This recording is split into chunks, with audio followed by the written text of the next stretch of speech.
Selamat datang ke YouTube channel aku. Nama aku Kemaidin. Bagi yang first datang ke YouTube channel aku, jangan lupa klik button subscribe dan turn on notification untuk aku punya YouTube channel. Okay guys, kat tangan aku sekarang ni ada MacBook Pro 2012 pada tahun 2020. Aku akan ceritakan macam mana MacBook Pro 2012 ni berbaloi ke pada tahun 2020. And untuk pengetahuan korang, aku masih lagi menggunakan MacBook Pro ni. Dan MacBook Pro ni memang MacBook kepunyaan aku sendiri. Aku beli MacBook Pro ni pada tahun 2013 kalau tak silap, dengan harga 2,500 sahaja. Aku beli second. And then sampai sekarang aku masih lagi menggunakan MacBook Pro 2012 ni. Berbalik ke kalau korang as a photographer ataupun videographer nak beli MacBook Pro 2012 pada tahun 2020. Okey, kat sini aku akan ceritakan, aku akan share experience aku pakai MacBook Pro 2012 pada tahun 2020. Spek dia korang boleh je tengok dekat Google ataupun mana-mana Apple punya store untuk korang tengok, ataupun yang mana-mana seller yang jual tu dia akan letak spek Apple MacBook Pro 2012. Untuk fotografi, korang mesti akan guna beberapa software lah yang biasa korang akan guna, iaitu Photoshop, Lightroom, and then kalau ready photographer dia akan pakai Smart Album, that one lah. So aku highlightkan untuk tiga ni. Untuk Photoshop kalau korang pakai version yang latest, aku rasa korang akan ada sedikit masalah lah. Dari segi processing dia akan bit slow lah, sebab latest punya Photoshop maybe dia akan lebih banyak interface baru dan lebih banyak function baru yang memerlukan banyak grafik pada software tu. So kalau korang nak pakai MacBook Pro 2012 ni, aku suggest korang pakai software Adobe Photoshop yang tahun 2019 ataupun CS6 lah, tahun 2019 lah ataupun 2018 tu lagi better lah. So dia punya apa ni panggil, capability dia lagi strong lah dekat situ. Okay, tapi dia ada masalah juga tau. Kalau macam korang pakai MacBook Pro 2012 ni untuk Photoshop, kalau korang nak drag banyak-banyak gambar masuk dalam Photoshop tu pun dia akan boleh jadi hang jugalah. So kalau macam korang punya task untuk grafik ataupun design, satu gambar masuk dan korang buat layer-layer banyak kat situ, itu tak ada masalah. Tapi kalau korang buka banyak-banyak dalam 10 keping gambar sekali dalam satu Photoshop tu, maybe akan problem lah. Dia akan a bit lag lah, lambat sikit dari segi dia processing apa semua tu. So itu je untuk Photoshop. Bagi aku MacBook Pro 2012 tak ada masalah. Kalau korang nak guna untuk buat design masih lagi okey dan relevan lagi setakat nak guna AI ataupun Photoshop, so masih lagi tak ada masalah.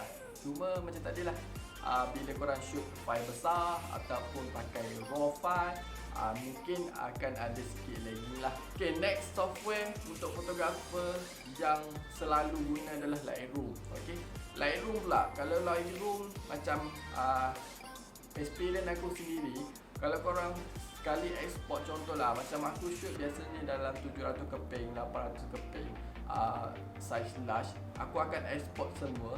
Bila korang nak export masuk dalam Lightroom tu, dia akan ambil masa juga untuk dia loading semua. So masa tu maybe dalam sejam juga kot untuk korang export saja, bagi masuk dalam tu, bagi betul-betul full load tau. Dia macam ada bar dia kat atas tu, dia nak full load tu memang ambil masa 1 jam juga untuk settle semua tu. That's why lah, sebab aku dah upgrade kamera tapi aku tak upgrade lagi aku punya sistem macam sistem komputer ni aku tak upgrade lagi. Memang aku tak upgrade apa-apa, aku tak ada PC, aku tak ada apa, aku pakai MacBook Pro 2012 je. So itu memang masalah. So aku harap siapa-siapa yang nak beli tu, korang kena tengok lah benda ni. Kalau korang buat wedding yang selalu korang shoot raw, bagi aku korang kena fikir banyak kali sikit lah. Sebab satu-satu file raw tu sangat besar. Bila kau nak loadkan semua file raw tu, sangat ambil masa. Maybe kalau yang aku uploadkan export yang 700 keping yang large file pun makan masa dalam sejam setengah macam tu untuk dia fully load.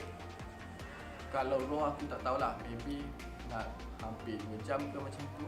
Okay, tapi kalau korang selected dah dalam a few dari 10 keping je korang nak edit, aku rasa memang tak ada masalah lah. MacBook Pro 2015 boleh lagi handle semua tu.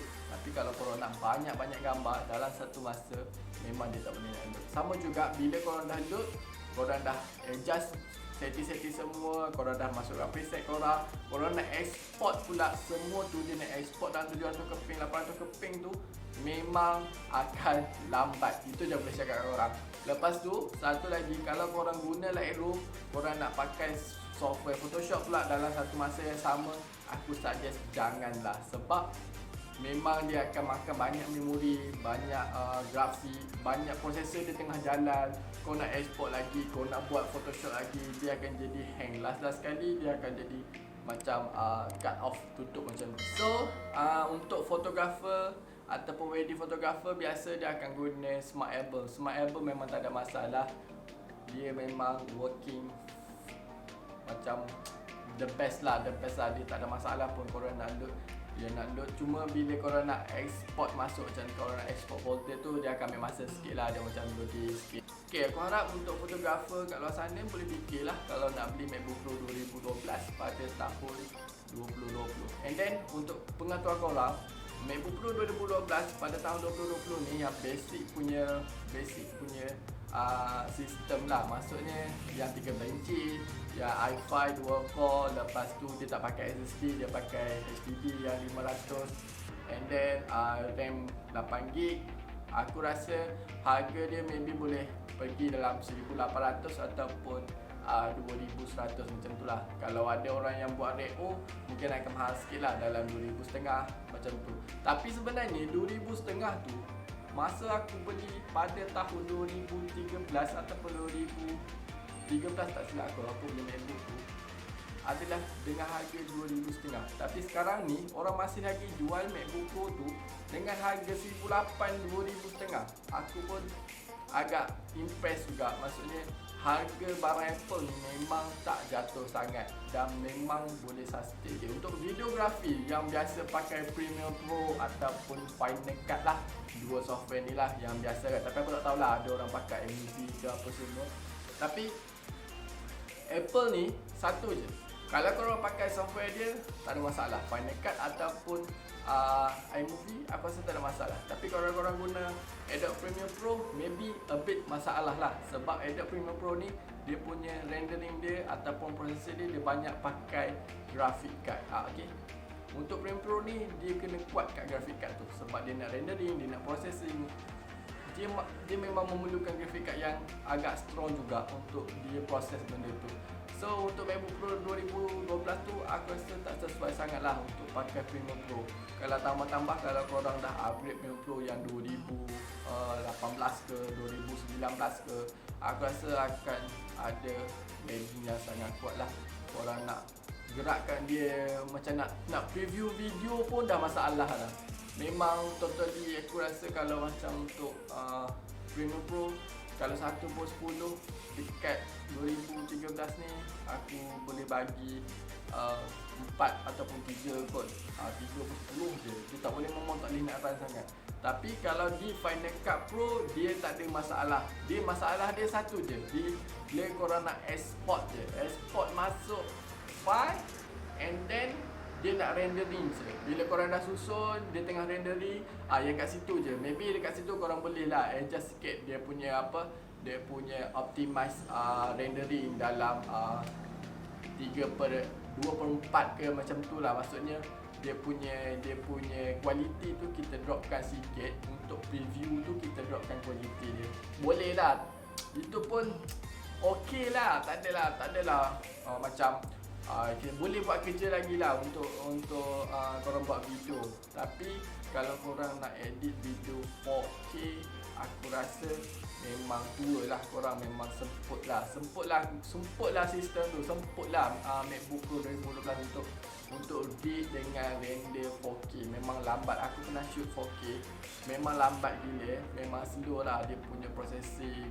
Boleh tunggu berjam-jam, cakap memang tidak disarankan lah untuk korang buat 4K. Tapi kalau korang still lagi shoot macam korang nak buat konten ataupun untuk YouTube, untuk apa, video-video yang biasa korang buat dalam 1080 HD, tak ada masalah. Okay, semua tu boleh settle lagi. Dia boleh lagi run, dia boleh lagi bekerja untuk korang buat duit benda tu. Okay, siapa-siapa yang beli MacBook Pro sebagai buat dokumen ataupun untuk office, untuk staff admin ke apa, semua memang tak ada masalah untuk pakai Word, PowerPoint, semua tu memang laju lah. Dia takkan lag itu memang makanan dia lah.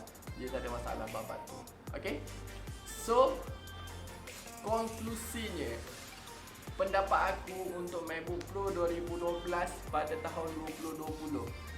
Okay, first kali aku akan cakap terpulang pada korang, bajet korang macam mana. Kalau korang tu rasa nak pakai Apple punya produk, dan korang nak rasa macam mana Apple punya produk, orang panggil hasil Apple punya produk sendiri, korang boleh belilah dengan bajet RM2,500 ke bawah, memang boleh dapat, dan bagi aku sangat boleh lah.